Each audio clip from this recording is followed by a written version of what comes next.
हाँ जी, तो गाइज़ अस्सलाम वालेकुम। तो गाइज़ आज हम बात करने वाले हैं 14वीं प्रॉब्लम के बारे में। तो इसमें वो कहता है the power absorbed by the box box उसने बनाया हुआ था नीचे फिगर। तो इस दफ़ा फिगर की गाइज़ इसी तरह से की फिगर है जैसे ये ऊपर आपको नज़र आ रही है प्रीवियस प्रॉब्लम की। अच्छा, तो उसमें ना वो जो हमें वोल्टेज दिए गए ना वो हमारे किसी काम के नहीं है, तो लिहाजा मैंने उसे ड्रा नहीं किया। तो मेंशन करने की ज़रूरत नहीं थी, इस वजह से मैंने उसे ड्रा नहीं किया।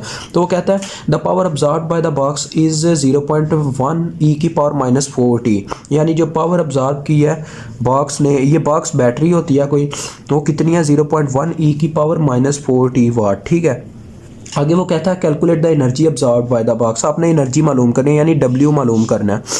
तो कोई इसमें रॉकेट साइंस वाली बात नहीं है, टेंशन नहीं लेनी। आगे वो लास्ट में कहता है during this same time interval. जब ये चीज़ कहा जाता है ना during this same time interval, तब हमारे पास गाइस क्या होता है टाइम की लिमिट्स। अब बच्चे यहाँ पे कहने के कंफ्यूज हो जाते हैं सेम टाइम इंटरवल का क्या मतलब है। इसका ये मतलब होता है सेम टाइम इंटरवल यानी जो लाइफ में हमारा चल रहा है, जो हम चलाते हैं, यानी कि साइंस की किताब में 0 से लेके इन्फिनिटी तक। ठीक है, ये टाइम हमारा लिमिट होगी, तो लिहाजा ये लिमिट्स आपने इस्तेमाल करनी है। तो चलिए आए, आपको जैसा कि पता है पावर का फार्मूला होता है डेरिवेटिव ऑफ एनर्जी, यानी इसका डेरिवेटिव। तो अगर हम एनर्जी के यानी पावर के थ्रू एनर्जी मालूम करना चाहें तो क्या होगा, उसका उलट हो जाएगा, यानी वो बन जाएगा। चलिए मैं एक स्टेप करता हूँ आपके लिए। जैसा कि आपको पता है, चलिए यहाँ पे तो अभी इंटीग्रेशन लिखनी पड़ेगी ना, कि पावर का फार्मूला होता है, यहाँ पे देखें पावर का फार्मूला होता है डेरिवेटिव ऑफ एनर्जी। तो अगर हमें एनर्जी पावर से चाहिए हो तो हम इसका उलट उधर मल्टीप्लाई करवाएंगे, तो ये डेरिवेशन का उलट होता है इंटीग्रेशन। तो इंटीग्रेशन इधर मल्टीप्लाई हो गई। ठीक है, T1 से लेके T2 तक और पावर आ गई। अब देखें मैं कैसे इसकी लेता हूँ इंटीग्रेशन। तो गाइस क्या होता है, जो कांस्टेंट होता है यानी 0.1 एक कांस्टेंट टर्म है, ये पीछे निकल जाती है, इंटीग्रेशन के बाहर आ जाती है। और दूसरी बात टाइम की रही, तो टाइम हमारा है T1 0 है और T2 इन्फिनिटी है। तो देखें PT की जगह अब वैल्यू आ गई उसकी है जो कि e की पावर -4t है, साथ में dt आ गया। यहाँ से आप एनर्जी हासिल कर पाएंगे। तो देखें WT इज़ इक्वल टू क्या आएगा 0.1, वैसे का वैसे ये थोड़ा नीचे आ गया। चलें यहाँ पे इस तरह मैं लिखता हूँ, तो e की पावर -4t।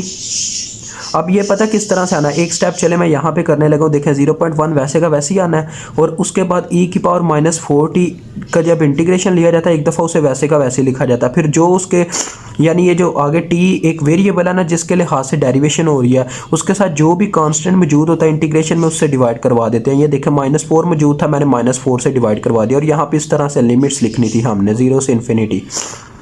और डेरिवेशन में क्या होता है, ये वाला कांस्टेंट पीछे आके मल्टीप्लाई हो जाता है। ये इंटीग्रेशन है तो इंटीग्रेशन उसका उलट है, तो लिहाजा ऐसे होगा। अब लिमिट्स पुट होती हैं नेक्स्ट स्टेप में, तो देखें इसके बटे में -4 भी है। ठीक है, तो यहाँ पे क्या होगा, पहले अपर लिमिट पुट होगी जो कि इन्फिनिटी है, उसके बाद है -e की पावर। अब यहाँ पे क्या होगा जी -4 इंटू लोअर लिमिट पुट होगी, तो 0 0 कर देता है, टोटली थिंग 0 हो जाती है। तो लिहाजा अब आप चेक करें आपका आंसर क्या निकलता है। तो गाइज़ एक चीज़ आपको बताता चलूँ, यहाँ पे हमारे पास जिस चीज़ की पावर इन्फिनिटी है वो टोटली ओवरऑल 0 हो जाएगी। कैसे, क्योंकि जिस चीज़ की पावर इन्फिनिटी होती है वो उसको 0 कर देती है। ठीक है, यहाँ पे आ जाएगा 0 -1, क्योंकि इसकी e की पावर 0 है तो लिहाजा वो -1 होगी। तो देखें 0.1 डिवाइडेड बाय -4 इंटू आ गया हमारे पास -1, 0 -1 -1, तो माइनस माइनस से गया। अब 0.1 को 4 से डिवाइड करवाएं और अपना आंसर हासिल करें। 0.1 डिवाइडेड बाय 4, तो गाइज़ ये मुझे दे रहा है 0.025।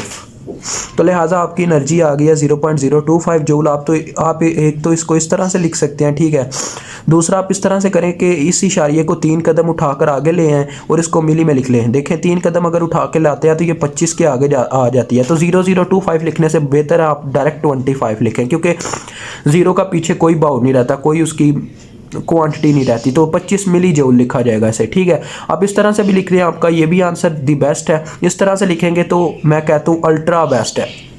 आपको कह लेके नॉलेज आ कुछ चुका है, मैं आपको फिर ये गारंटी के साथ कह सकता हूँ आपको इस चीज़ का नॉलेज होगा कि कैसे इन चीज़ों से डील करना है। इंशाल्लाह मिलेंगे नेक्स्ट वीडियो में, अभी तक के लिए इतना ही। अल्लाह।